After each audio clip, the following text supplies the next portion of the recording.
नमस्कार दोस्तों, स्वागत है आपका हमारे YouTube चैनल ट्रेंडिंग जीके पे। देखिए फ्रेंड्स, आज की वीडियो में हम मौर्योत्तर काल और संगम काल के इम्पोर्टेंट वन लाइनर्स को यहाँ पर देखने वाले हैं। अगर आपने इससे पहले की क्लासेस को नहीं देखा है, आप उनको चैनल की प्लेलिस्ट पे जाके देख सकते हैं, जिसमें हमने बिल्कुल शुरुआत से टॉपिक वाइज वन लाइनर्स को यहाँ पर कवर किया है। तो चलिए दोस्तों, आज की वीडियो को शुरू करते हैं। आज का हमारा पहला प्रश्न है, अंतिम मौर्य सम्राट बृहद्रथ की हत्या कर किसने शुंग वंश की स्थापना करी? तो शुंग वंश का संस्थापक पुष्यमित्र शुंग है और इसने बृहद्रथ, ये कौन है? अंतिम मौर्य सम्राट, इसकी हत्या करी और मगध पर शुंग वंश की स्थापना करता है पुष्यमित्र शुंग। पुष्यमित्र शुंग को लेकर एक और क्वेश्चन याद करना, प्रश्न बनता है मगध के ऊपर ब्राह्मण वंश की स्थापना किसने करी? तो भी आप पुष्यमित्र शुंग का नाम बताएंगे। कर्णव वंश का संस्थापक कौन था? तो कर्णव वंश का संस्थापक था वसुदेव, इसका नाम याद रखना है।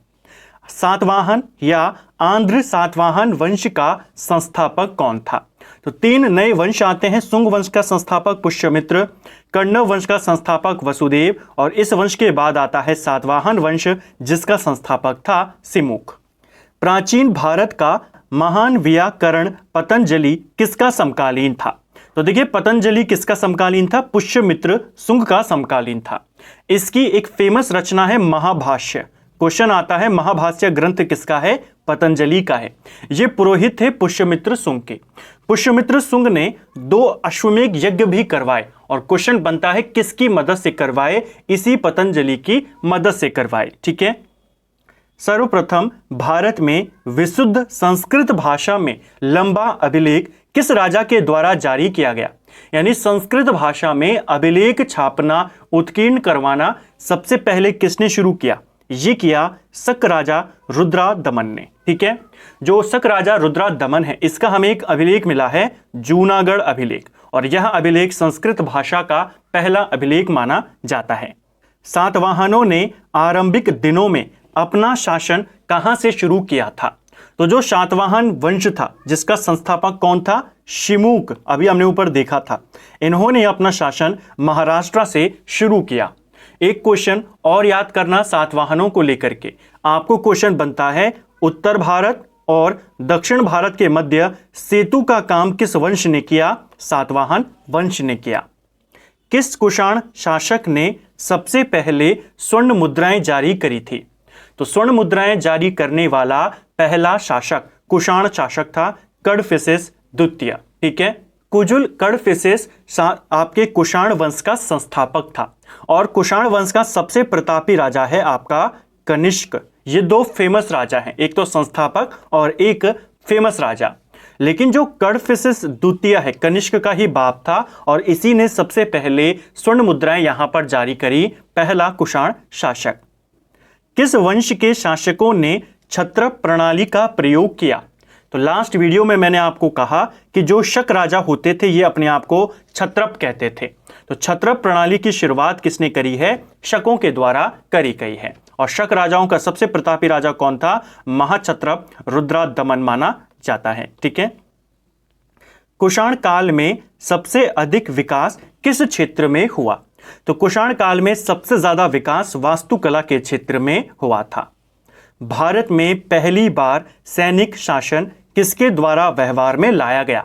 तो सबसे पहले सैनिक शासन भारत में ग्रीकों के द्वारा व्यवहार में लाया गया। ईसा पूर्व 2री सदी के प्रारंभ में उत्तरी अफगानिस्तान में स्थापित भारत यूनानी राज्य कौन सा था? तो उत्तरी अफगानिस्तान में स्थापित था जो इंडो यूनानी राज्य था, बैक्टीरिया राजा इसको बोला जाता था। ठीक है, बैक्टीरिया के शासक। सर्वप्रथम रोम के साथ किन लोगों का व्यापार प्रारंभ हुआ? तो रोम के साथ किसने व्यापार शुरू किया था? तमिलों ने और चेरों ने इनके साथ व्यापार शुरू किया। ये क्वेश्चन भी पेपर में आए हुए हैं। नेक्स्ट है, सातवाहनों ने पहले स्थानीय अधिकारियों के रूप में काम किया। तो सातवाहन राजा बनने से पहले ये किसके अधीन काम करते थे? सातवाहन लोग मौर्यों के अधीन काम करते थे। वह महानतम कुषाण नेता कौन था जो बौद्ध बन गया? तो बौद्ध स्वीकार किया कुषाण शासक, वो था कनिष्क, और इसी के काल में आप जानते हैं चौथी बौद्ध संगति का आयोजन कश्मीर के अंदर किया जाता है। ठीक है। कुषाण काल के दौरान मूर्ति कला की गांधार शैली किसका मिश्रण थी? तो कुषाण काल के दौरान, खास तौर पे कनिष्क के शासन काल के दौरान, एक नई शैली, मूर्ति कला की एक नई शैली गांधार शैली का विकास यहाँ पर होता है। ठीक है। जो ये गांधार शैली थी, ये भारत और यूनानी शैली का मिश्रण था। ठीक है। रोम साम्राज्य के अनुसरण पर किस वंश के शासकों ने केसर यानी सीजर की उपाधि धारण करी? तो केसर की उपाधि, सीजार, आप जानते हैं वहां के शासकों को सीजार बोला जाता था, तो सीजर की उपाधि किसने धारण करी? कुषाणों ने करी। ये एक अलग सा क्वेश्चन है, इसको भी लिखते हुए जरूर चले। प्राचीन भारत में किसने नियमित रूप से सोने के सिक्के चलाए? देखिए, भारत में सबसे पहले सोने के सिक्के जो हिंद यूनानी राजा थे उन्होंने चलाए। सबसे शुद्ध मात्रा में जो सोने के सिक्के आपके चलाए वो कुषाणों ने चलाए, और सबसे अधिक मात्रा में सोने के सिक्के की अगर हम बात करें तो वो गुप्तों ने चलाए। इसको आपने याद करने हैं, ये तीनों क्वेश्चन पूछे जाते हैं। नेक्स्ट है, मौर्यों के बाद दक्षिण भारत में सबसे प्रभावशाली राज्य कौन था? तो मौर्यों के बाद दक्षिण भारत में सबसे प्रभावशाली जो राज्य था वो सातवाहनों का राज्य था। बुद्ध की खड़ी प्रतिमा किस काल में बनाई गई थी? तो महात्मा बुद्ध की खड़ी प्रतिमा कुषाण काल में बनी थी। सुंग वंश के बाद किस वंश ने भारत पर राज किया? तो सुंग वंश के बाद, मौर्य वंश के बाद सुंग वंश आता है, सुंग के बाद कण्व वंश आता है, और कण्व के बाद सातवाहन वंश आता है। ठीक है। किस चीनी जनरल ने कनिष्क को पराजित किया था? तो कनिष्क को हराने वाला चीनी जनरल था पेन चाओ। क्वेश्चन आता भी है कि इनमें से किस चीनी जनरल के द्वारा कुषाण शासक कनिष्क को पराजित किया गया? पेन चाओ के द्वारा। नेक्स्ट है, उत्तरी तथा उत्तर पश्चिमी भारत में सर्वाधिक संख्या में तांबे के सिक्कों को किसने जारी किया था? तो सबसे ज्यादा तांबे के सिक्के भी उत्तर और उत्तर पश्चिमी भारत में कुषाणों ने जारी किया। विक्रम संवत कब से प्रारंभ हुआ है? तो विक्रम संवत कब से प्रारंभ हुआ है? ये आपके 57 ईसा पूर्व से प्रारंभ हुआ है। सातवाहन शासकों की राजकीय भाषा क्या थी? तो सातवाहन शासकों की राजकीय भाषा प्राकृत को इन्होंने बनाया। जो कला शैली भारतीय और ग्रीक यानी यूनानी शैली का मिश्रण है उसे क्या कहते हैं? तो देखिए, जैसे हमने ऊपर देखा कि कनिष्क के काल में इंडियन मूर्तिकला की शैली और यूनानी शैली का मिश्रण हुआ और एक नई शैली अस्तित्व में आई जिसको गांधार शैली बोला गया। कनिष्क की राजधानी कहाँ थी? तो कनिष्क की राजधानी थी पुरुषपुर, और इस पुरुषपुर का आज का नाम है पेशावर। तो पेशावर का पुराना नाम क्या है? पुरुषपुर, और ये कनिष्क की राजधानी थी। ठीक है। वर्तमान नाम क्या है पुरुषपुर का? पेशावर। चरक किसके राज चिकित्सक थे? तो जो चरक थे ये कनिष्क के राज चिकित्सक थे। तक्षशिला के प्रसिद्ध स्थल होने का कारण क्या है? तो कुषाण काल में तक्षशिला क्यों फेमस हुआ? क्योंकि इसी साइड आपकी गांधार कला का विकास होता है, और गांधार कला क्या है? हिंद कला और यूनानी कला का मिक्सचर। भारत में सर्वप्रथम स्वर्ण मुद्राएं किसने चलाई थी? तो अभी मैंने आपको बताया इंडो बैक्टीरियन यानी जो हिंद यूनानी शासक थे सबसे पहले स्वर्ण सिक्के भारत में यही चलवाते हैं। किस संग्रहालय में कुषाण कालीन मूर्तियों का संग्रह अधिक मात्रा में है? तो कुषाण काल की मूर्तियों का संग्रह ये हुआ है मथुरा संग्रहालय में किया गया है। किस वंश के शासकों ने ब्राह्मणों और बौद्ध भिक्षुओं को कर मुक्त भूमि या गांव देने की प्रथा प्रारंभ करी? तो देखिए, हम पढ़ते हैं भारतीय इतिहास में कई सारे राजाओं ने ब्राह्मणों को या जो भिक्षु होते थे बौद्ध, उनको भूमि दान में देते हैं। यह भूमि दान देने की प्रथा शुरू कौन करते हैं? इसको सातवाहनों ने शुरू करी है। मौर्य साम्राज्य में हमें जानकारी नहीं मिलती है कि किसी राजा ने किसी ब्राह्मण को या किसी भिक्षु को कोई भूमि दान में दी हो। इस प्रथा को शुरू हुआ था सातवाहन राजाओं के काल में। ठीक है। भारतीय रंगमंच में पर्दा का शुभारंभ किसने किया? तो पर्दा की शुरुआत भारतीय रंगमंच के अंदर जो आपका पर्दा गिरता है, पर्दा उठता है, ये सारा इंट्रोड्यूस किसने किया? यूनानियों के द्वारा इसे लाया गया। भारतीयों के महान रेशम मार्ग किसने प्रारंभ किया था? तो किसने शुरू किया रेशम मार्ग की अगर हम बात करें? प्रॉपर क्वेश्चन होगा जो रेशम मार्ग होता था।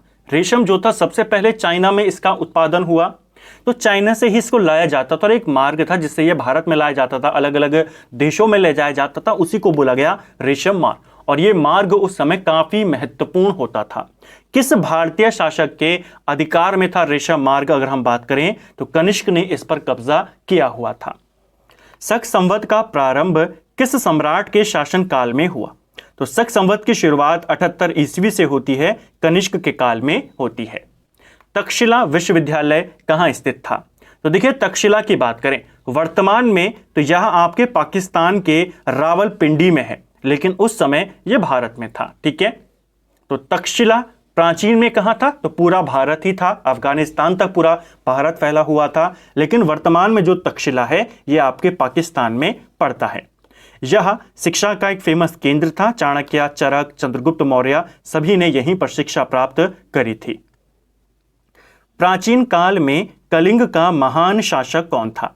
तो कलिंग का महान राजा हुआ राजा खारवेल। ठीक है, ये चेदी वंश का शासक था। ये क्वेश्चन भी आता है कि जो कलिंग का नरेश है खारवेल किस वंश का है? ये चेदी वंश का राजा था और इसी चेदी वंश को महामेघवान वंश भी कहते हैं। कहा जाता है महामेघवान ही इस वंश की स्थापना करता है, इसीलिए इस वंश को महामेघवान वंश भी कहते हैं।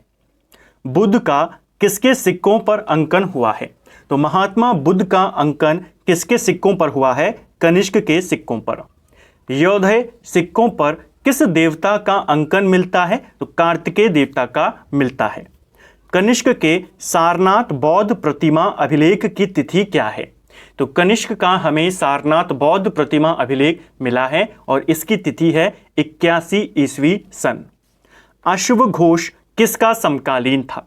तो देखिए चौथी बौद्ध संगति ये होती है कनिष्क के काल में। लास्ट वीडियो देखा था। अध्यक्ष कौन होता है? वसुमित्र, और उपाध्यक्ष होते हैं अश्वघोष। किसके समकालीन है? कनिष्क के। बाल विवाह की प्रथा प्रारंभ होती है। तो भारत में बाल विवाह की प्रथा कुषाण काल में ही शुरू हुई थी।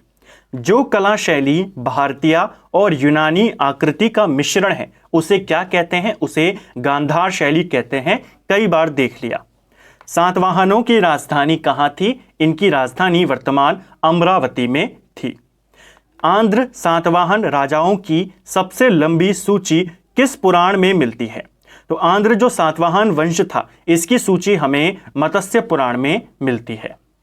पूर्वी रोमन शासक जस्टिनियन का सर्वाधिक महत्वपूर्ण योगदान किस क्षेत्र में था? यह क्वेश्चन भी कई बार आया है कि जो पूर्वी रोमन का जो शासक था जस्टिनियन, इसका किस क्षेत्र में योगदान रहा है?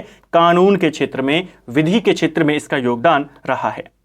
तो ये हमने मौर्य उत्तर काल के बाद की बात करी, कुषाणों के बारे में देखा, सातवाहनों के बारे में देखा। जो इंपॉर्टेंट क्वेश्चन बनते हैं उन सबको हमने यहां पर कवर किया। एक छोटा सा टॉपिक है संगम काल, इसको भी इसी के साथ यहां पर कवर कर जाते हैं और नेक्स्ट वीडियो में हम गुप्त काल में एंटर कर जाएंगे। संगम काल से भी आपके कुछ इंपॉर्टेंट क्वेश्चन हैं जो पेपरों में पूछे जाते हैं, उनको देख लेते हैं। संगम युग में उरेयूर किसके लिए विख्यात था? तो उरेयूर जो है ये कपास के व्यापार का एक महत्वपूर्ण केंद्र था संगम काल का। ठीक है, तोल कापियम ग्रंथ किससे संबंधित है? ये कई बार पेपर में आया हुआ है। तोल कापियम जो ग्रंथ है व्याकरण और काव्य से संबंधित है। ठीक है, धार्मिक कविताओं का संकलन कुरल किस भाषा में है? तो धार्मिक कविताओं का संकलन है कुरल और यह तमिल भाषा में किया गया है। किस संगम युगीन राज्य के संरक्षण में 3 संगमों का आयोजन किया गया? तो देखिए संगम युग में 3 संगमों का आयोजन होता है और किसके काल में हुआ? पांड्यों के काल में किया गया। आगे हम पूरी लिस्ट यहां पर देखेंगे। लालचेर के नाम से प्रसिद्ध वह चेर शासक कौन था जिसने कणगी के मंदिर का निर्माण करवाया? तो वो था आपका शेन गुट्टन। ठीक है, नेक्स्ट है तमिल भाषा के शिल्पकादरिम और मणिमेखलाई नामक गौरव ग्रंथ किससे संबंधित हैं? तो 2 फेमस यहां पर ये ग्रंथ हैं जो कि हिंदू धर्म से संबंधित हैं। कौन संगम युगीन व्याकरण रचना सर्वाधिक महत्वपूर्ण रचना मानी गई है? तो सबसे ज्यादा महत्वपूर्ण संगम युगीन रचना किसको माना जाता है? ये माना जाता है यहां पर तोल कापियम को। इसको ध्यान रखेंगे। ठीक है, और जैसे हमने ऊपर देखा था किससे संबंधित है? व्याकरण और काव्य से ये संबंधित है। मुजरिस किस राज्य का प्रमुख बंदरगाह था? तो जो मुजरिस था ये चेर राज्य का प्रमुख बंदरगाह था। प्राचीनतम तमिल देवता मुरुगन किस वैदिक देवता के सदृश हैं? ये क्वेश्चन अलग अलग एग्जामों में रिपीट हुआ है कि जो प्राचीनतम तमिल देवता माने जाते हैं मुरुगन, ये कौन से देवता हैं? स्कंद देवता या कार्तिकेय देवता के रूप में इनको माना जाता है। संगम कालीन साहित्य में कौन, को और मनन किसके लिए प्रयुक्त होते थे? तो साहित्य में जो संगम कालीन साहित्य है उसमें ये सारे शब्द राजा के लिए इस्तेमाल किया जाता था। तमिल काव्य का इलियड किसे कहते हैं? तो तमिल काव्य का इलियड सिलपदिकारम को बोला जाता है। चेर वंश का शासन किस क्षेत्र पे था? तो चेर वंश का शासन किस क्षेत्र पे था? वर्तमान केरल पे था। चेर वंश का प्रसिद्ध शासक कौन था? इसका नाम है सेन गुट्टवन। ठीक है, जो सेन गुट्टवन था ये चेर वंश का सबसे फेमस राजा था। और ऊपर हमने क्वेश्चन देखा था लाल चेर के नाम से ये फेमस था और कर्णगी का, जिसे हम पत्तनी के मंदिर कहते हैं, उसका निर्माण इसी ने कराया। तो ये चेर वंश का सबसे फेमस राजा है और लाल चेर के नाम से फेमस है। चोल वंश का प्रसिद्ध शासक कौन था? तो चोल वंश का प्रसिद्ध शासक है करिकाल। चोल काल में सूती वस्त्र उद्योग का प्रमुख केंद्र क्या था? तो चोल काल में सूती वस्त्र उद्योग का फेमस केंद्र था उरेयूर। ठीक है, ऊपर हमने देखा भी था कि संगम युग में आपके 3 ही वंश आते हैं, चोर, चेल और पांड्या। तो जो उरेयूर था ये कपास के व्यापार के लिए फेमस उद्योग था। ठीक है, कपास और सूती वस्त्र के लिए केंद्र था। तोल कापियम की रचना किसने करी थी? तो तोल कापियम की रचना तोल कपियर के द्वारा की गई है। चोल काल में सर्वोच्च न्यायालय को क्या कहा जाता था? ये मोस्ट इंपॉर्टेंट है। चोल काल में सुप्रीम कोर्ट को मंडरम बोला जाता था। पांड्यों की राजधानी क्या थी? तो पांड्य नरेशों की राजधानी मदुरई में स्थित थी। तमिल का गौरव ग्रंथ जीवक चिंतामणि किससे संबंधित है? तो जीवक चिंतामणि आपके जैन धर्म से यहां पर संबंधित है। ठीक है, जैसे हमने ऊपर एक ग्रंथ देखा था तमिली भाषा के थे शिल्पकादिरम और मणि मेखलाई, वो किससे थे? हिंदू धर्म से। जीवक चिंतामणि जैन धर्म से। संगम किससे संबंधित है? तो संगम आपके विद्वानों से संबंधित है। स्ट्रैबो के अनुसार संगम युग के किस वंश के शासक ने रोमन सम्राट अगस्तस के दरबार में 20 ईसा पूर्व के लगभग अपना एक राजदूत भेजा था? तो संगम युग में 3 ही वंश आपके आते हैं, चोल वंश, चेर वंश और पांड्या। तो किसने भेजा था? पांड्यों ने भेजा था। ठीक है, तमिल काव्य का ओडिसी किसे कहा जाता है? तो तमिल काव्य का ओडिसी मणिमेखलाई को बोला जाता है। पुहर और कावेरी पट्टनम की स्थापना किसने करी थी? तो कावेरी पट्टनम की स्थापना करिकाल के द्वारा करी गई। इसका नाम भी आपने याद रखना है। ठीक है, करिकाल। नेक्स्ट है हमारा प्राचीनतम तमिल देवता मुरुगन किस वैदिक देवता के सदृश हैं? तो कौन से वैदिक देवता के हैं? ऊपर हम देख चुके हैं कार्तिकेय या स्कंद देवता के। अब यहां पर 3 संगम हैं। कौन सा संगम किन राजाओं के काल में हुआ वो क्वेश्चन बन जाता है, किसकी अध्यक्षता में हुआ और कहां पर हुआ। पहला संगम मदुरई में हुआ अगत्यार की अध्यक्षता में। ठीक है, दूसरा संगम अलवे में हुआ, यह भी अगत्यार की अध्यक्षता में हुआ, अगस्त ऋषि जिनको कहते हैं। और तीसरा वाला भी मदुरई में हुआ, नक्कीरर की अध्यक्षता में। तीनों संगम किन राजाओं के काल में हुए? पांड्य राजाओं के काल में। इसको याद करना है, इंपॉर्टेंट आपका ये वाला है। बाकी लोकेशन पूछी जा सकती है पहली और तीसरे वाली की। ठीक है, तो ये आपका संगम काल था जिसमें आपके जो इंपॉर्टेंट क्वेश्चन थे, चाहे ग्रंथों को लेकर के, शासकों को लेकर के, उनसे जुड़ी घटनाओं को लेकर के, हमने यहाँ पर क्विक वन लाइनर के रूप में उनको कवर किया। साथ में मौर्योत्तर काल के वन लाइनर्स भी हमने यहाँ पर क्विक फॉर्म में देखे। उम्मीद करता हूं आपको आज का वीडियो पसंद आया होगा। नेक्स्ट वीडियो में हम गुप्त काल के बारे में यहाँ पर डिटेल में वन लाइनर के रूप में यहाँ पे बात करेंगे। अगर आपको ये वीडियो पसंद आई है तो वीडियो को लाइक करें। अगर आप चैनल पर पहली बार आए हैं, चैनल को सब्सक्राइब करें, अपने दोस्तों के साथ शेयर करें। वीडियो आपको कैसा लगा कमेंट बॉक्स में हमें ज़रूर बताएं। Thank you friends.